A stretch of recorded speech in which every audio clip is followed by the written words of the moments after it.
Hello again and welcome back to Out There Fishing. This will be the first video for 2020. I didn't get a whole lot done this winter and in the fall because I had a lot of family things going on and I had to move. I quit my job and now I'm living back in my hometown, and so there's been just a lot of changes and I haven't been able to get out a lot. I did try to do a striper fishing trip, but the stripers just weren't biting. It was just a little too cold out and the action was real slow. We caught a few, but it wasn't very exciting.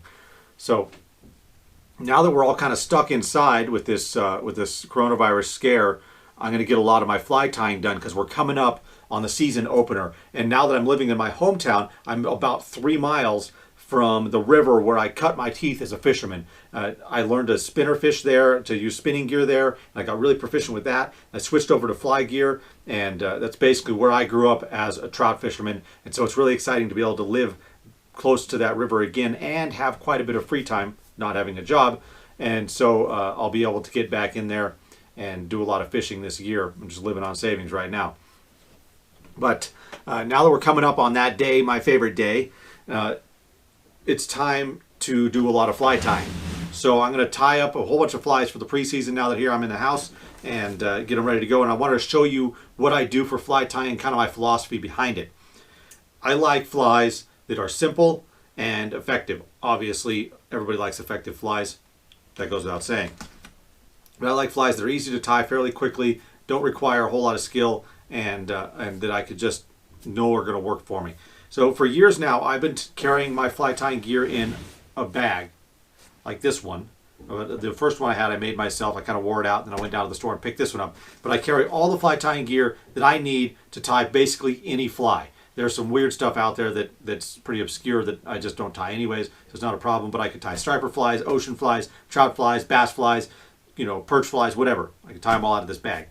So I'll put links in the description below so you can go on Amazon and pick up one of these for yourself, and maybe some links for a few of the other things in here. But basically, this bag comes with 4 of these tackle pouches in it. So I put, and you can get different ones too. There's different versions of these with different pocket arrangements depending on what you need. So you can buy those separately, and they're like $3. They're not very much. So I've got all my dubbing and chenille. I've got all of my hardware here. I got my thread, some of my lead wire and beads and hooks and that sort of thing. And this one here has got all my fur. So I took the 4th pouch out and I replaced it with these Ziploc bags.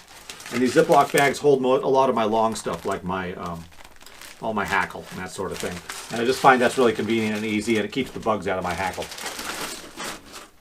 The top of the bag has a pouch up here that's clear so I can kind of see what's in it, which is nice. And it's got most of my flashy, bright stuff in it for ocean flies and striper flies, bass flies, that sort of thing. On the side here, I've got a pouch with a pouch on the outside of it.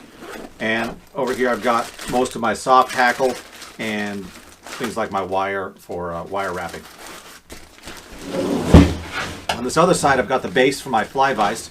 I've also got this little hook holder. I put some of my spare hooks in there, stuff that I don't use very often. And then when I tie flies, a lot of the time I'll put them in this box until I can get them transferred over to my regular fly box. But the pocket here holds the base of my fly vise. I've never bought a fly vise. I've always made my own. This is about version number 6, and I think I finally got it right, and I don't figure I'm ever going to have to make another fly vise again unless my house burns down or something stupid. Cross fingers on that one. But I always like to keep a magnet on my fly vise so that I can put my hooks on that magnet when I'm tying. I just take all the hooks that I'm going to use for that particular tie, put them on there, and they don't go anywhere. This front pouch here has all of my tools in it. I've got the top of my vise. There.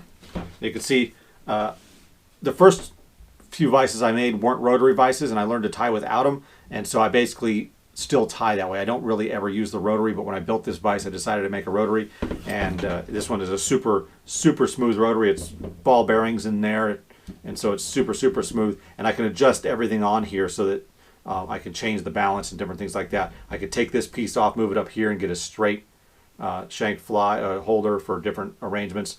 And then I've got 2 screws here. This one here on the, gotta loosen that one first.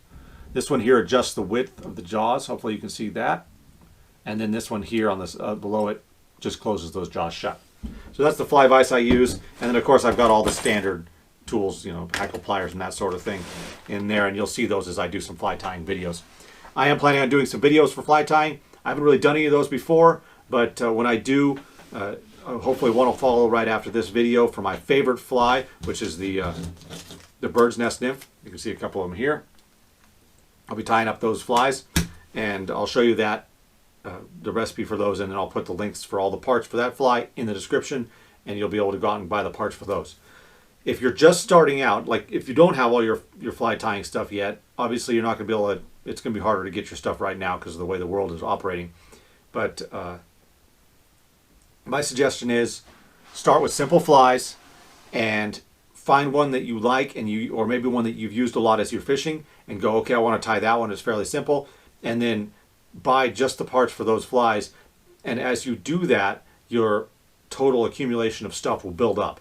You'll get more and more stuff. So you'll start out with like black thread, some green dubbing, some wire, and some hooks, you know, or whatever.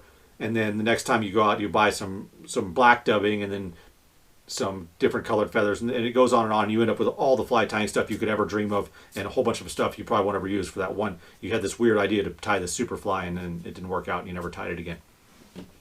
I've done a lot of that. And I like to experiment. I tend to just sit and invent flies a lot of the time. I have a book of flies that you can look in, or you can go online and look at flies, or follow a recipe like the one that I'll put out. But a lot of the time it's fun just to see what you can turn out. Have a good time. So other plans for this year, I plan on hitting my hometown river up, like I said earlier. At least I think I said it earlier. And the North Fork of the McCullumby River there, which is just right out the back door. And I've also got some plans to do some serious backcountry stuff. I've been running a lot, trying to get myself in shape so that I can pack light and run in long distances and hit some deep backcountry lakes in day trips or overnight trips, and other things like that. And I'm just going to work really hard on doing some serious light weight long distance pack trips this year. These are all plans, you know, and things can fall apart, but that's the general plan right now. I'm hoping to get a lot more stuff out this year, so stay tuned to out there. It should be really exciting. Appreciate your support. I'll see you next time with some fly tying tutorials.